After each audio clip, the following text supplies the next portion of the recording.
बिस्मिल्लाहिर्रहमानिर्रहीम। अॼोको असांजो हीउ पुरअमन एहतजाज सिविल सोसाइटी काज़ीअमन तरफ़ां इन जे करे ॾिठो वियो आहे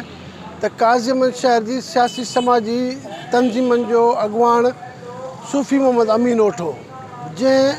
काज़ीअमन शहर में केतिरनि ई सालनि खां इंक्रोचमेंट जेका आहे उन लाइ कंहिं बि तहरीक न पियो वरितो, न हितां जी इंतिज़ामिया न छा, सिर्फ़ु इन जे करे जो उन्हनि में कंहिं बाअसर माण्हुनि जो हथु आहे। उहो सिहरो सूफ़ी अमीन ओठे पंहिंजे सिर ते रखे पंहिंजी जान जी बाज़ी लॻाए अहिड़नि माण्हुनि जे विच में जॾहिं उहा काज़ खयूं ऐं इनक्रोचमेंट ख़तमु करण लाइ कोशिशूं कयूं त उन में ज़ाहिरी ॻाल्हि आहे त कुझु अहिड़ियूं धुरियूं बि हूंदियूं जिन खे ॾुखी बि लॻी हूंदी। उन्हनि धुरियुनि पाण में प्लानिंग करे सूफ़ी अमीन ओठ खे ते हिकिड़े धारियनि माण्हुनि जे हथां उन्हनि ते तशदुद करायो ऐं उन्हनि खे मार ॾिनी वई। उन खां पोइ वरी उहे कुझु अहिड़ा बाअसर माण्हू हुआ जेके हुननि जे चवण में हुनखे चवणु लॻा त बाबा अचो बसि तुंहिंजो फ़ैसिलो था कयो। ऐं उन खां पोइ जेका वधीक ॾुख ईंदड़ ॻाल्हि आहे त जेके हिते असां शहर जा धणी धरती धणी असांजे ख़िलाफ़ु हिकिड़ो ॿाहिरियों धारियो माण्हू जेको पिशावर अलाए किथां जो आहे उहो फ़ोन ते वेही सोशल मीडिया ते धमकी थो ॾिए त जेको मरूम फ़क़ीर सिफ़त इंसान मोहम्मद जुमन ओठो हूंदो दुनिया खे ख़बर आहे, उन जे ख़िलाफ़ु उतां वेही वाइस थो ऐं बकवास थो करे त हू हिकु चरियो हुयो हीअं हुयो ऐं चरियनि जो औलाद चरियो। माना हुन जी खे एतिरी त कंहिं माण्हू जी जा हिते जे बाअसरनि जी पुठि भराई आहे जो हुन इहो बि ख़्यालु न कयो त सूफ़ी अमीन ओठो शहर जो हिकु मोज़िज़ माण्हू समाजी माण्हू आहे ऐं हुन सां गॾु शहर जा एतिरा माण्हू गॾु आहिनि, पर उन कंहिंजी परवाह किए बग़ैर उन सोशल मीडिया ते हिकिड़ा अहिड़ा गुथा ऐं तज़लील वारा लफ़्ज़ ॻाल्हाया त मां पंहिंजे पुटनि खे चयो आहे त हाण जो अचे त उनखे पादर हणो, माना खुली दहशतगर्दी।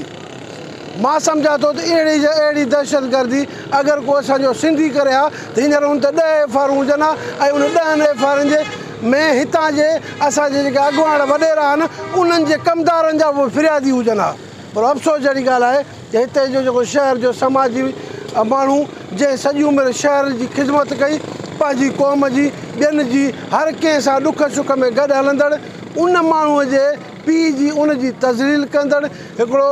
ॿाहिरि जो माण्हू जॾहिं उनखे थाणे में उनजे पुटनि ते उहो NC कटाइणो त NC कटण लाइ काज़ीअमन पुलिस जो SHO तयारु न हो।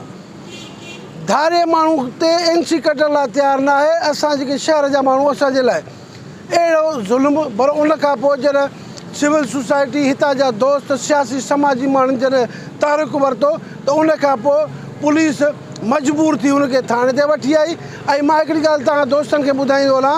त को बि पुलिस जो थोरो न आहे जेका FIR चवनि था त असां शहरनि जे चवण ते कया कूड़ आहे। इहा FIR तॾहिं थी आहे जॾहिं हुनजो सपोर्टर अमीन पठान थाणे में वञी हिकिड़े सिपाही खे वर्दी जे दौरान चमाट हईं। जॾहिं पुलिस जो पोइ मसइलो थियो पुलिस वारनि पोइ हुनखे जूता वया ऐं उनखे गिरफ़्तार बि कयूं ऐं उन खां पोइ FIR कराई अथनि। ऐं जेको SHO जो रवैयो हुयो सूफ़ी अमीन ओठे सां त माना हिकिड़ो अहिड़ो रवैयो हुयो जेको आम इंसान सां न आहे। पठाण जेको उते धारियो माण्हू आहे उनखे कुर्सी ॾेई विया पिया। असां शहर जा जेके सियासी समाजी माण्हुनि जेको हीअ अॻुवान अॻु में शहरी एक्शन कमेटी जो चेयरमैन रही चुको आहे उनखे सिर्फ़ु नाले सां ईअं पुकारे पंहिंजे मुला हेॾे मुला, माना का इंसानियत न रही आहे। पुलिस सिर्फ़ु पैसनि जे लाइ हिते जा जेके चङा मटा जेके बि हिते सियासी समाजी माण्हू मां सम्झां थो सूफ़ी अमीन ओठे को बि अहिड़ी तंज़ीम न आहे, को बि अहिड़ो शहर जो माण्हू न आहे जंहिंजे ॾुख सुख में हू गॾु हुजे। पर मूंखे अफ़सोस आहे अॼु जेके हिते बीठा आहियूं सिर्फ़ु बिरादरी जा माण्हू आहिनि ऐं कुझु दोस्त जेके सियासी समाजी तंज़ीमुनि सां तालुक़ु रखनि था उहे माण्हू आहिनि। असांजो हिकिड़ो ई मुतालबो आहे त जेको अंज़र गुल जेका बदमाशी कई आहे